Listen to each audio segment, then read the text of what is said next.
Hello everyone, আসসালামু আলাইকুম। আজকে আবার একটি নতুন ব্লগ নিয়ে হাজির হলাম। আজ আপনাদের কোনো রান্নার রেসিপি আমি দেখাবো না। আমরা ঘুরতে গিয়েছিলাম এবং কোথায় কোথায় ঘুরতে গিয়েছি আমি সেই জায়গা দুটো কোথায় গিয়েছিলাম সেটাই আপনাদেরকে আজকে দেখাবো এবং কি কি খেয়েছি সেটাই দেখাবো।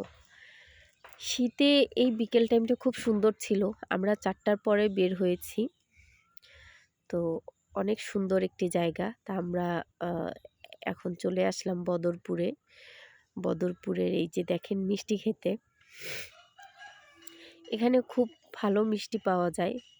যে কোনো ধরনের মিষ্টি বলেন, দই থেকে শুরু করে রসমালাই, ছানা যাই বলেন না কেন সব মিষ্টি খুব পপুলার এই পটুয়াখালীতে। সবাই খুব পছন্দ করে। বেশিরভাগ মানুষ এখান থেকে মিষ্টি নিয়ে থাকে এবং খেতেও আসে দূর দূরান্ত থেকে মানুষ।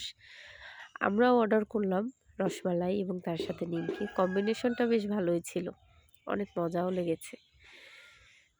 আর আমার মেয়ে আইসক্রিম ভেবে মিষ্টি দই খাচ্ছিল। তো ওর মিষ্টি দই খাওয়া দেখে আমারও ইচ্ছে করলো যে আমিও মিষ্টি দই খাই।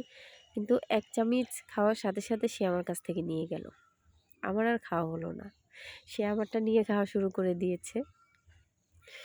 তো এই তো এখানের খাওয়া দাওয়া পর্ব মোটামুটি শেষ করে দেখতে পাচ্ছেন কত মিষ্টি সাজিয়ে রেখেছে। এগুলো সব বিক্রির জন্য। এদিকে আবার মিষ্টি তৈরিও হচ্ছে। আমি পুরোটা ঘুরে আপনাদের ভিডিও করে দেখাতে পারিনি, কারণ সব জায়গায় যাওয়ার অনুমতি ছিল না। এই যে আমার মেয়ে রিকশায় বসে আছে, তার বাবার জন্য অপেক্ষা করতেছে। সে আমাকে উঠতে দিবে না। সে হয়তো ভাবছে যে তার বাবা আর উঠবে না। তো আমরা চিপস খেতে খেতে এবার রওনা দিলাম। তো এখন আমরা ঠিক করেছি পায়রা সেতুতে যাব। পায়রা সেতুতে, সেতুর উপরে নয়, সেতুর নিচে কিছু দোকান আছে, চটপটি, ফুচকা, আচার, হালিম এই টাইপের কিছু দোকান আছে, সেখানে বিক্রি করা হয়। আর ওখানে সবথেকে ফেমাস খাবারটি হচ্ছে চিড়ে ভাজা, যেটা আমার খুবই পছন্দের। তা আমরা আজকে সেখানেই যাচ্ছি। নদীর পাড়ে এই গোধূলি লগনে বেশ ভালোই লাগে। আবহাওয়াটাও বেশ সুন্দর ছিল, সূর্য ডুবো ডুবো ভাব। তো এই তো আমরা এসে পৌঁছে গেলাম। তো এবার আমরা হাঁটছি। এখানে অনেক দোকান দেখতে পাচ্ছেন।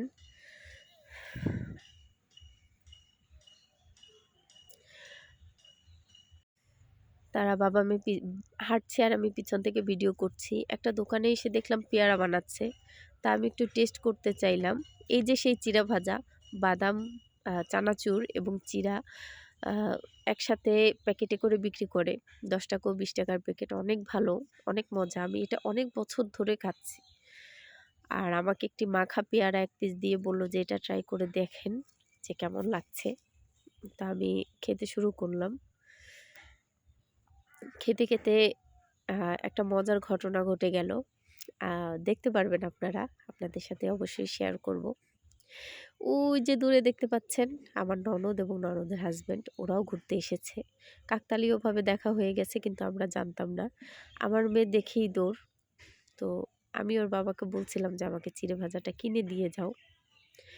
এই ফাঁকে সে এক ছুটে দৌড় দিয়ে তার ফুপির কাছে চলে গেল এবং গিয়েই তোর আবদার শুরু হয়ে যাবে, আমার এইটা চাই ওইটা চাই।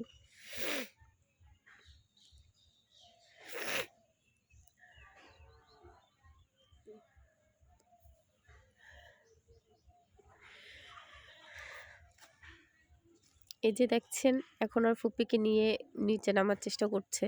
ও একদম কোনো জায়গায় স্থির থাকে না।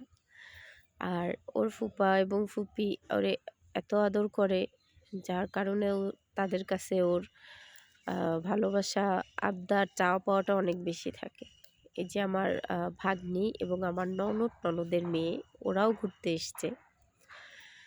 তো আমরা সবাই মিলে আলহামদুলিল্লাহ বেশ ভালো সময় কাটালাম। ঘুরলাম ফিরলাম, নদীর পাড়টাও ভালো মতো দেখলাম। বেশ ভালোই লাগছে। এই পাশে চেয়ার টেবিল, পাশে নদী, বসে সুন্দর প্রাকৃতিক দৃশ্য দেখা আসলেই কি বলবো, খুবই ভালো লাগে। আপনারা যারা এখানে এসছেন অবশ্যই জানবেন যে জায়গাটা কত সুন্দর। এই তো আমরাও নিচে নেমে গেলাম এবং আমি হালিম এবং আমার হাসব্যান্ড চটপটি অর্ডার দিয়ে দিল। আমরা সেটাই খাচ্ছি।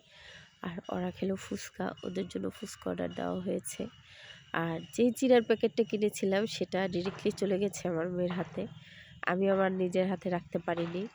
সে ওটাকে খুঁটে খাচ্ছে। এবং আজকে দেখলাম আমার মেয়ে ফার্স্ট টাইম ফুচকা খাচ্ছে। ও যে সত্যি কথা বলতে ফুচকা চিনতো আমি সেটাই জানতাম না। আর আমি নিজে ফুচকা খাই না বলে ওরেও আমি কখনো খাওয়াই নাই। আমার বড় মেয়ে খেয়েছে। তো ওর ফুচকা খাওয়া দেখে আমার ভাগ্নি হাসছে আর সে খাচ্ছে। ও ওদের প্লেট থেকে ফুচকা নিচ্ছে আর খাচ্ছে। এই তো আমরা এখন বাসার পথে রওনা দেব। সন্ধ্যা হয়ে গেছে, মাগরিবের আজান পড়ে গেছে। এবার ওরা দুজন মিলে ওকে রিকশায় উঠানোর চেষ্টা করছে। তো আমরা আসতে একটি দোকানের সাথে পরিচিত হলাম। এখানে নাকি সামুদ্রিক মাছ বারবিকিউ করে বিক্রি করা হয়। বিভিন্ন রকমের মাছ আছে এখানে। আমরা সেটাই দেখছিলাম। তো যাওয়ার পথে আমার মেয়ে তার বাবা তাকে রেখে গেছে, এত পরিমাণ দুষ্টুমি কান্নাকাটি করতেছিল যে আমি যাওয়ার ভিডিওটা আর করতে পারলাম না। তো আজকের ভিডিওটা আমি এখানেই শেষ করলাম। আল্লাহ হাফেজ। আসসালামু আলাইকুম। আপনারা শেষ পর্যন্ত দেখতে থাকুন। আমার এই ভিডিওটি ভালো লাগলে লাইক, কমেন্ট, শেয়ার করতে পারেন এবং সাবস্ক্রাইব করে রাখতে পারেন। ফেসবুক থেকে দেখে থাকলে আপনারা অবশ্যই একটি লাইক দিতে পারেন।